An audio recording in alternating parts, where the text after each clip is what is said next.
2 Coríntios 12, 7 a 10.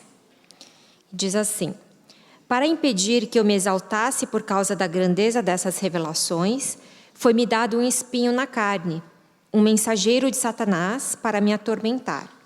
3 vezes roguei ao Senhor que o tirasse de mim, mas ele me disse: minha graça é suficiente para você, pois o meu poder se aperfeiçoa na fraqueza.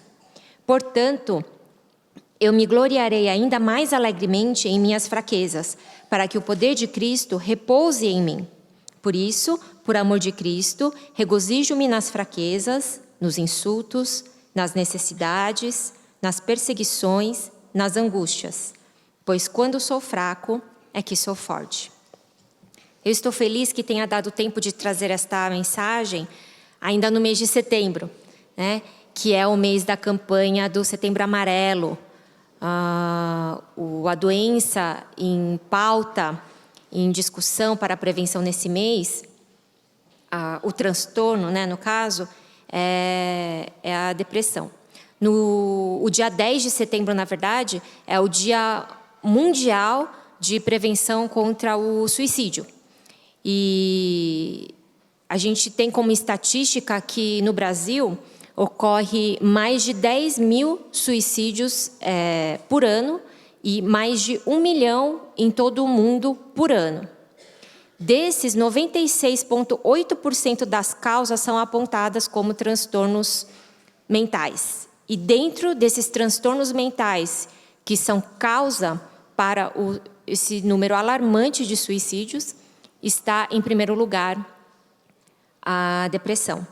Essa campanha de cores começou há 20 anos atrás, nos Estados Unidos, com a campanha do Outubro Rosa, né, que é a mais conhecida, que é a prevenção do câncer de mama. A partir de então, as associações de médicos, psiquiatras, organizações da sociedade civil têm se mobilizado e criaram, então, uma campanha, uma cor diferente para cada mês. Tem alguns meses que ganham até mais de uma cor, e tem algumas cores que representam até mais de uma doença ou algum tipo de transtorno. Quando falamos sobre depressão, é importante lembrar que nem todas as pessoas com depressão pensam em tirar a própria vida. Mas as estatísticas mostram que a grande maioria das pessoas que tiraram a sua vida ou que tentam isso, estão sofrendo de depressão em algum dos seus níveis, em alguma das suas formas. A depressão, diferentemente da crença popular, ela não necessariamente está relacionada à falta de fé e muito menos a uma personalidade fraca. Então, crente pode ter depressão? Sim, pode. O fato de eu ter depressão, de eu ser abatido por tristeza, por desânimo, em alguns momentos de crise da minha vida, isso significa que eu não sou salvo? Não. Por outro lado, qualquer tipo de pessoa pode sofrer e enfrentar a depressão. Na linguagem popular, a depressão não é coisa de mulher, muito pelo contrário.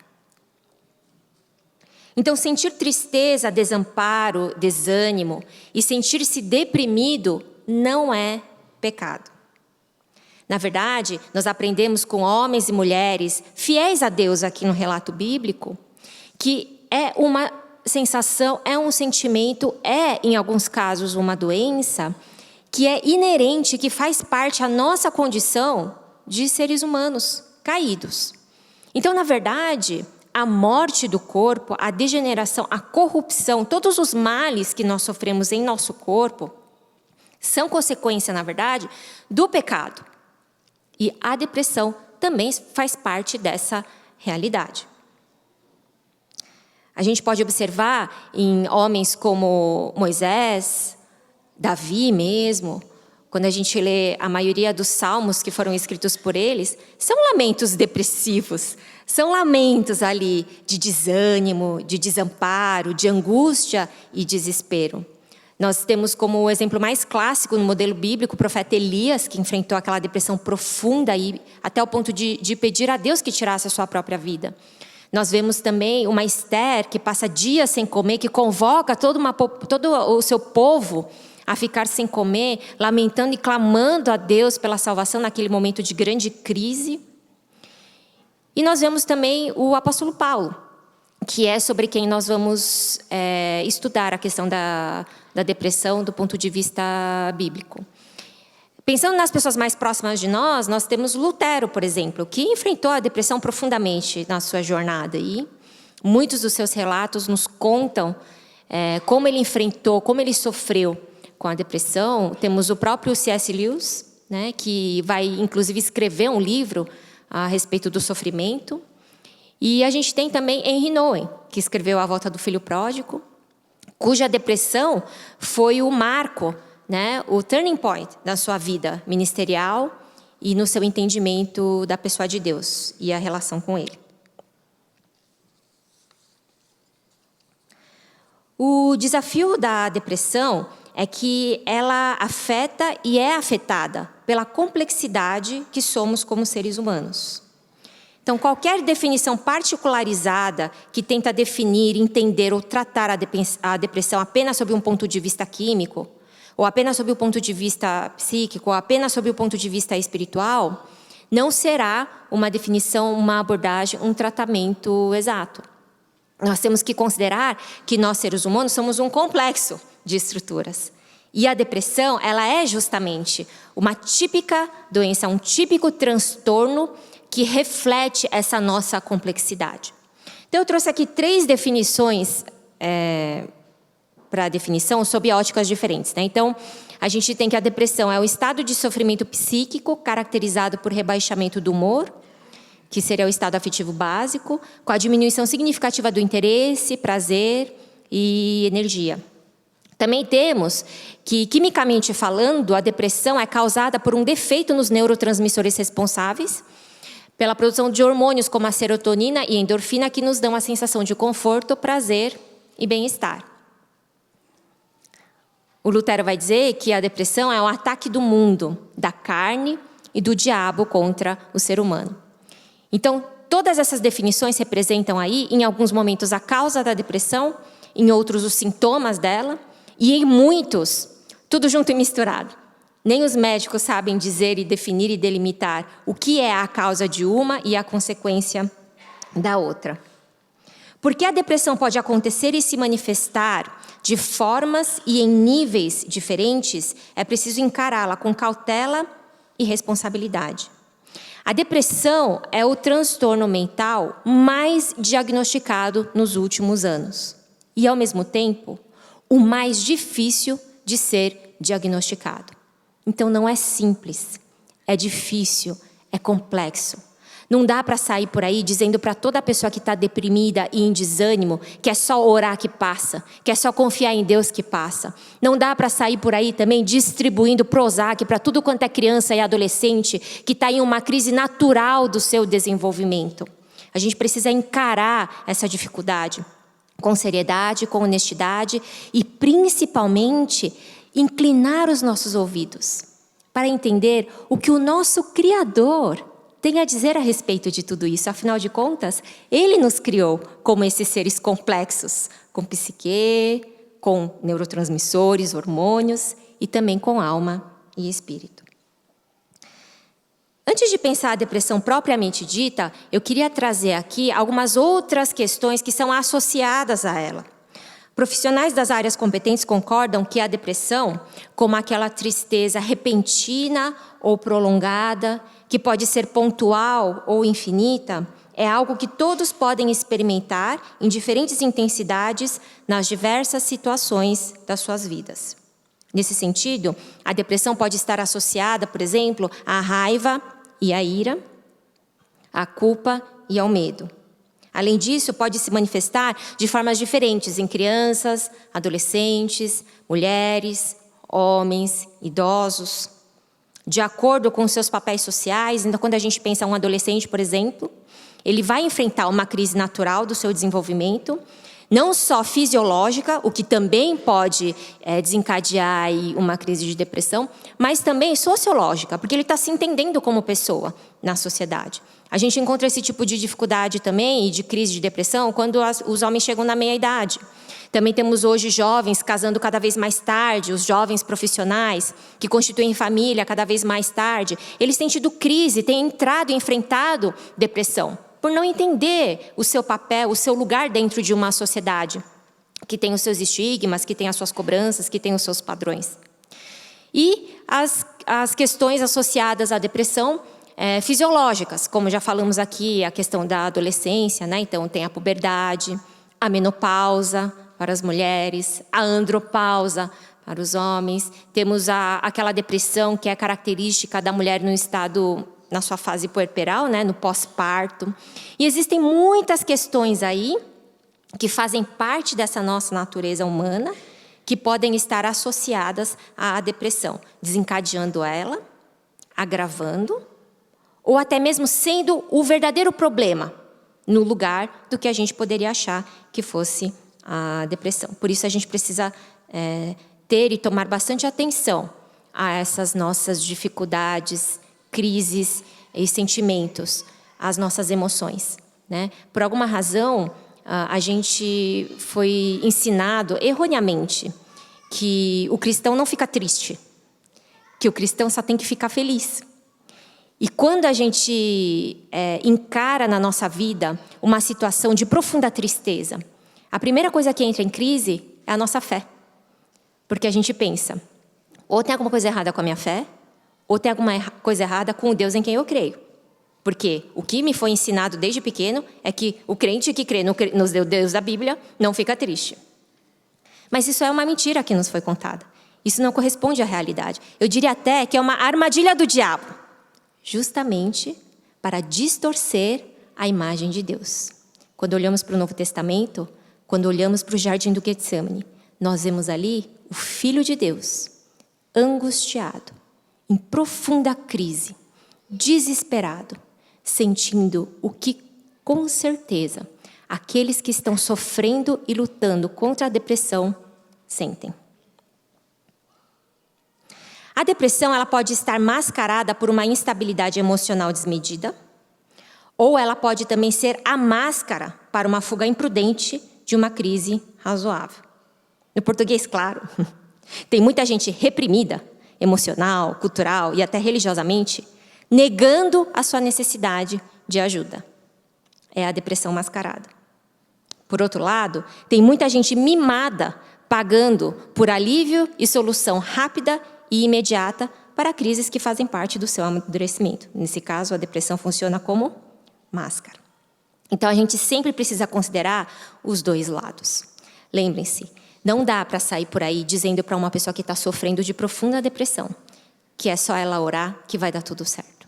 E também não dá para sair por aí distribuindo antidepressivo para crianças, adolescentes e jovens adultos que têm amadurecido com cada vez mais dificuldade, por causa, claro, de todas essas comodidades e confortos dessa era que nós vivemos.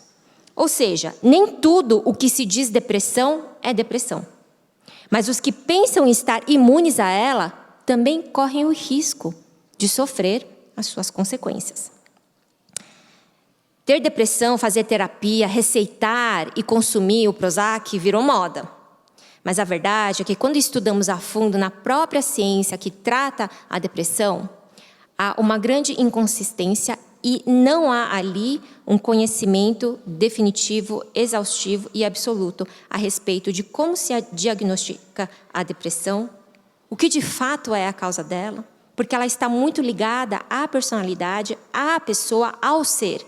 E cada um de nós é diferente do outro.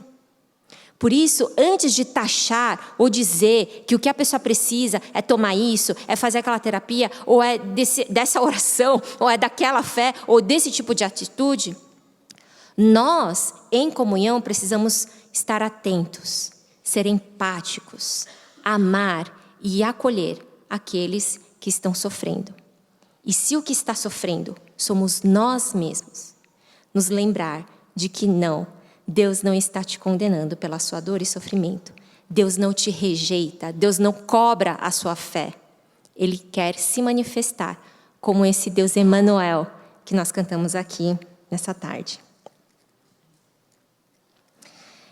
É interessante que quando a gente estuda as tais das causas e ou sintomas da depressão, e eu falo assim porque há realmente uma controvérsia a esse respeito, né? Não se sabe se a falha da produção de hormônios da serotonina, por exemplo, é causa de uma tristeza profunda e da perda da vontade de viver, ou se é ao contrário, se alguma situação que me trouxe grande tristeza pode provocar a falha da produção desse hormônio. Então, por vezes, uma coisa é a causa, outra coisa é a consequência, e aí a coisa anda junto, então a gente precisa dar uma atenção redobrada aí a esses casos. Mas quando nós estudamos essas potenciais causas, esses potenciais desencadeadores da depressão, das crises profundas de depressão, é muito interessante que a lista que você encontra na literatura é muito parecida com a lista que você vai encontrar em 2 Coríntios capítulo 11. O que tem em 2 Coríntios capítulo 11?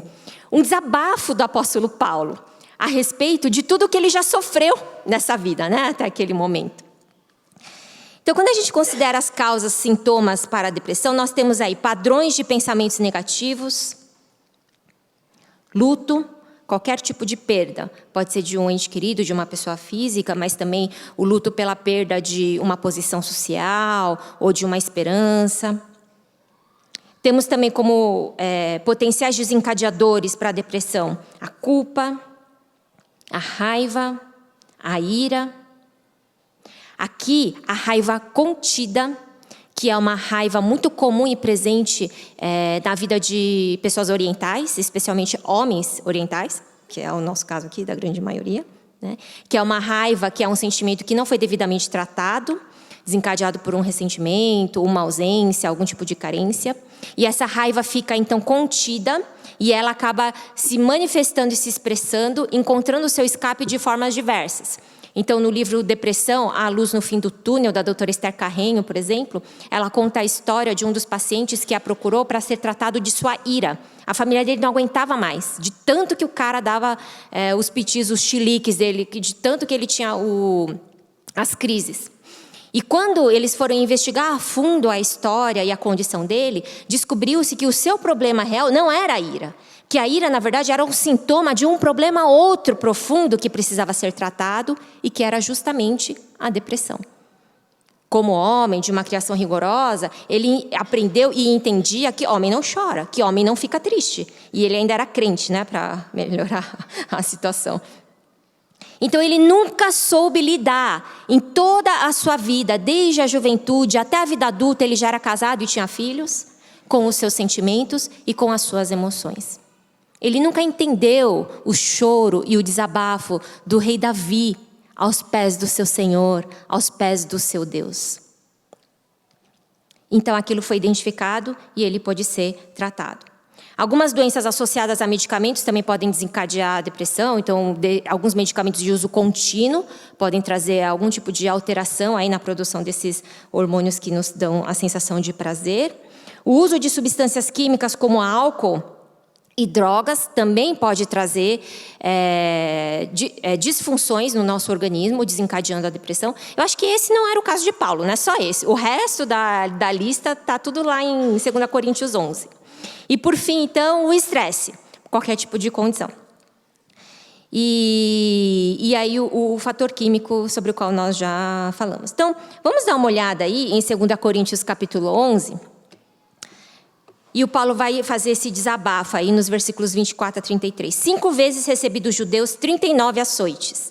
3 vezes fui golpeado com varas, 1 vez apedrejado, 3 vezes sofri naufrágio, passei uma noite e um dia exposto à fúria do mar, estive continuamente viajando de uma parte a outra, enfrentei perigos nos rios, dos assaltantes, meus compatriotas, gentios, na cidade, no deserto, no mar, de falsos irmãos, Trabalhei arduamente, muitas vezes fiquei sem dormir, passei fome e sede, fiquei em jejum, suportei frio e nudez. Além disso, enfrento diariamente uma pressão interior, a saber, a minha preocupação com todas as igrejas. Quem está fraco que eu não me sinta fraco? Quem não se escandaliza que eu não me queime por dentro? Em Damasco, o governador nomeado pelo rei Aretas mandou que se vigiasse a cidade para me prender. Mas de uma janela na muralha fui baixado numa cesta e escapei das mãos dele. Então, essa sensação de que você vai ser morto a qualquer momento, a perseguição, a incompreensão, a culpa. Ele foi o apóstolo que perseguiu e matou milhares de cristãos. A rejeição, ele não foi bem aceito pelos apóstolos quando se converteu. Todo mundo deixou ele de molho para falar, peraí, vamos ver se esse cara mudou de time mesmo, porque até ontem ele estava matando a gente. E a sua instabilidade por causa do seu chamado, sem saber o que ia comer, aonde ia dormir, todo aquele estresse pelo qual ele passava. Fome, frio, nudez. Não estamos falando aqui de você ter que reorganizar a sua vida por uma crise financeira e deixar de comer num restaurante de sei lá quantos R$1.000 por cabeça para ir comer de sei quantos centenas de reais por cabeça. Estamos falando aqui de passar fome mesmo. De verdade. Não de mudar de estilo de vida. Nudez, vergonha, injustiça, violência física, psicológica, emocional e espiritual. Que dizer? E como esse homem que sofreu e enfrentou todas essas situações, potencialmente desencadeadoras de uma grande crise de depressão, como ele enfrentou, venceu a depressão e não se deixou ser dominado por ela. O texto que nós lemos hoje, 2 Coríntios 12, versículos 7 a 10, nos traz 3 pontos, 3 atitudes, 3 ações que ajudaram Paulo a enfrentar a depressão e a não ser engolido por ela. Paulo olhou para o caráter de Deus, Paulo manteve o seu relacionamento com Deus e Paulo tinha conhecimento, revelação do amor de Cristo. Versículo 7, Paulo vai dizer, para impedir que eu me exaltasse por causa da grandeza dessas revelações, foi-me dado um espinho na carne, um mensageiro de Satanás para me atormentar. Nós vemos aqui Paulo reconhecendo a soberania de Deus. Ele não nos explica, e não parece que ele está convencido de qual é o real e exato motivo porque ele teve que passar por tudo que passou e porque ele está passando pelo que ele está passando, que é geralmente o nosso clamor, a nossa queixa a Deus diante dos nossos sofrimentos. Parece que aqui não. Paulo não fez nada de errado. Deus não estava punindo ele. Não, Deus não está brincando aqui para ver até onde Paulo aguenta. Deus está salvando Paulo dele mesmo, para impedir que eu me exaltasse, para impedir que eu continuasse achando que eu dou conta da minha vida, que eu me basto por mim mesmo, para impedir que eu continuasse vivendo um dia a dia em que eu não preciso pôr o meu joelho no chão e orar e clamar e confessar diante de Deus, o Senhor é o meu respirar, o Senhor é a minha vida, eu preciso do Senhor, para impedir que ele fosse orgulhoso e independente de Deus.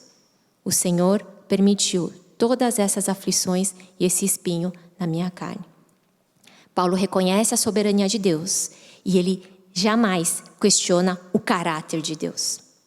O pastor Saião, no estudo sobre Abacuque, que fala sobre o problema do mal, ele diz o seguinte, que em muitos momentos da nossa vida, das crises, a gente não vai ter a resposta do porquê. Por que Deus? Mas uma afirmação a gente sabe que é verdade, que não é porque Deus deixou de nos amar, não é porque Deus não seja bom.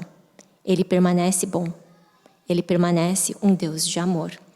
Se você está passando por dor e sofrimento, que esta palavra toque o seu coração profundamente e te dê forças para continuar, permanecer confiando no caráter de Deus que não muda. Ele é bom e Ele te ama. E se você está cuidando ou conhece alguém que está passando por essa dor e sofrimento profundos, não diga a ele para orar que tudo vai dar certo. Não diga a ele que é frescura. Também não saia por aí distribuindo medicação. Ajude-o e interceda por ele, para que ele lembre do caráter de Deus. Em segundo lugar, o que ajudou Paulo a enfrentar a depressão e a não ser engolido por ela foi o seu relacionamento com Deus. Então, versículo 8, ele diz, 3 vezes roguei ao Senhor que o tirasse de mim. Você quer chorar? Você quer questionar? Você quer reclamar? Você quer gritar? Você quer pedir que Deus arranque a cabeça dos filhos dos seus inimigos? Davi fez isso nos Salmos. Faça-o. mas faça-o para Deus, não para você mesmo. Nunca o perca de perspectiva. Se você não consegue ouvir Ele responder a você por quê, se você não consegue entender a explicação de porquê, mantenha-o sempre à sua vista, aonde Deus está, e não o perca de vista. Chore para Ele, agarre nele, debruce-se a Ele e seja consolado por Ele. Ele é o Senhor que diz que vai enxugar as nossas lágrimas. Que você tenha lágrimas para serem enxugadas por Ele. Que você reconheça, encare a sua dor, a sua humanidade, as suas dificuldades e as suas crises, para experimentar esse Deus que é o nosso Consolador. Em terceiro lugar, o que ajudou Paulo a enfrentar a depressão e não ser engolido por ela, foi o entendimento do amor de Cristo. Sim, tudo o que ele passou e talvez o que você está passando, a sua dor, o seu sofrimento e a sua depressão, talvez elas sejam muito grandes, enormes, gigantes. Alguns enfrentam dores, traumas, alguns têm histórias que são realmente difíceis de lidar, de encarar e de conviver durante a vida. Mas ainda para essas pessoas, a mensagem da cruz é o poder para a cura e salvação, porque nenhuma dor, nenhum sofrimento é maior do que o poder da cruz. Paulo, ele manteve os seus olhos fixos em Cristo, na cruz de Cristo. E quando ele o fez, ele viu que o que Cristo sofreu ali foi mais injusto do que as suas próprias injustiças das quais ele acreditava ser vítima. Quando ele fixou os olhos na cruz de Cristo, ele viu que a dor e o sofrimento que Jesus estava enfrentando ali eram maiores do que os seus próprios. Ele viu que a loucura, o escândalo do que a cruz representava, o Filho de Deus, encarnado, sendo morto e abandonado pelo seu próprio Pai e Criador, pelo próprio Deus na eternidade, era muito mais escandaloso do que os próprios escândalos dos quais ele havia sido vítima. Então, no versículo 9, Paulo diz que aquilo que Deus lhe falou foi suficiente para mantê-lo confiando que Deus era bom. Mas ele me disse: minha graça é suficiente para você, pois o meu poder se aperfeiçoa na fraqueza. Portanto, vai concluir Paulo, eu me gloriarei ainda mais alegremente em minhas fraquezas, para que o poder de Cristo repouse em mim.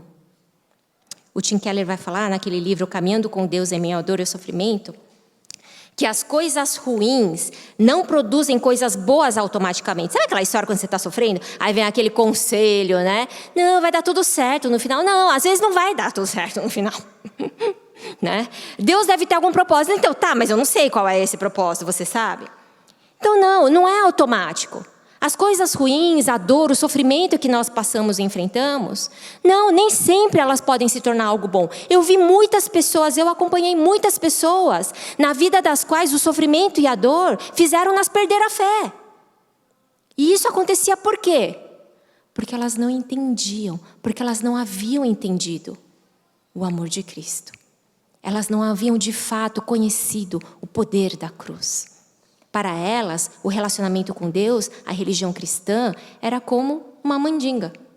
Você vai falando coisas boas, afirmações boas, você faz a sua oferta, você participa dos cultos, não falta, serve num departamento e Deus tem que me abençoar. Eu tenho que sempre achar uma vaga no estacionamento do Shopping Morumbi no domingo à tarde, esse é o exemplo clássico. Foi Deus que me abençoou. O meu pneu não fura, ninguém estoura o meu vidro. Isso não é cristianismo, isso é feitiçaria, isso é idolatria. É você manipular o Deus ao seu favor. Mas quando nós conhecemos a realidade do Evangelho, da cruz, quando entendemos o que foi aquilo que Cristo realizou e consumou naquela cruz, quando entendemos que ali Ele tomou sobre si toda a nossa iniquidade, toda a nossa dor, quando Ele diz, eu vou te consolar, só Ele pode me consolar. Só Ele pode consolar a todos nós em qualquer situação que seja, porque Ele sofreu antes de nós tudo aquilo que hoje nós estamos sofrendo. quando a revelação desse evangelho nos é dada profundamente, de forma real, quando é escrita em nossos corações, quando não é algo do que você ouve falar, mas é fruto do conhecimento de um Deus com quem você se encontra no seu quarto em secreto todos os dias, de quem você depende, em quem você confia, cujo caráter você não questiona, porque você entende que Ele é Deus, que Ele é bom e que Ele te ama, mais do que qualquer familiar seu, mais do que qualquer terapeuta que você encontre nessa vida, e de que Ele tem poder para curar quaisquer hormônios que seja, qualquer condição que haja, qualquer dor e sofrimento pelo qual você está passando. Quando nós entendemos isso, então todas as outras coisas ficam subjugadas a esse senhorio, a esse Senhor. A beleza do Evangelho da cruz de Cristo não está simplesmente na vitória da cruz. A beleza do Evangelho da cruz de Cristo está também no seu sofrimento e na sua morte. Hebreus vai nos dizer que por causa da alegria que lhe fora proposta, aquilo que vinha depois da morte, é que Cristo se sujeitou e se submeteu a ela. Houve ressurreição, houve vitória sobre a dor, sobre a depressão, sobre o sofrimento. O amor de Cristo venceu todas essas coisas. Que esse amor seja revelado profundamente na sua vida, para que você também possa vencê-las e enfrentá-las, confiando no caráter de Deus, não desistindo e permanecendo no relacionamento com Ele, para que o amor de Cristo se aperfeiçoe a cada dia na sua vida. Se você não é essa pessoa que está sofrendo dor ou a depressão, que você seja o reflexo da pessoa de Cristo na vida desses tantos que estão à nossa volta. Que você seja paciente como Cristo foi, acolhedor como Cristo foi, que você ouça antes de condenar e concluir, e que você seja instrumento nas mãos de Deus para comunicar e ser cura por meio do amor de Cristo na vida dessas pessoas. Mas se você é hoje essa pessoa que está enfrentando a depressão, que está lutando contra ela, que está sofrendo a dor e a tristeza, olhe para a cruz, olhe para o Cristo que não está mais nela, porque Ele já venceu. Vamos fechar os nossos olhos? Queria convidar a igreja a ficar em pé, nós vamos cantar um último louvor para encerrar. Cristo, Ele fez questão de estabelecer a sua igreja nessa terra. Por que você caminha sozinho? Por que você acha que tem que enfrentar a sua dor, o seu sofrimento, a sua crise sozinho? A igreja de Cristo está aqui justamente para ser o seu braço, o braço de Jesus, para ser os ouvidos de Jesus, para ser o coração de Jesus, as mãos de Jesus. Que a nossa comunidade seja uma comunidade saudável, não porque ela funciona em seus programas bem, mas porque ela se conecta, porque ela é canal de comunicação do amor, da cura e da salvação de Cristo. Vamos fechar os nossos olhos e ter um minuto de oração para responder ao nosso Senhor. Eu vou compartilhar uma última citação que diz assim: por razões além do nosso entendimento, nem mesmo Cristo nos ofereceu salvação e graça sem o sofrimento infinito na cruz. Da mesma forma que Ele nos amou bastante para enfrentar o sofrimento com longanimidade e coragem, temos de aprender a confiar nele o suficiente para fazermos o mesmo. E assim como a fraqueza e o sofrimento de Cristo, enfrentados dessa maneira, resultaram no poder da ressurreição, o mesmo pode acontecer conosco. Por isso, por amor de Cristo, regozijamo-nos nas fraquezas, nos insultos, nas necessidades, perseguições e angústias, porque quando somos fracos, é que somos fortes. Que a graça do nosso Senhor Jesus Cristo, amor de Deus Pai, consolação do Espírito Santo esteja com a família Ional, agora e para sempre. Amém.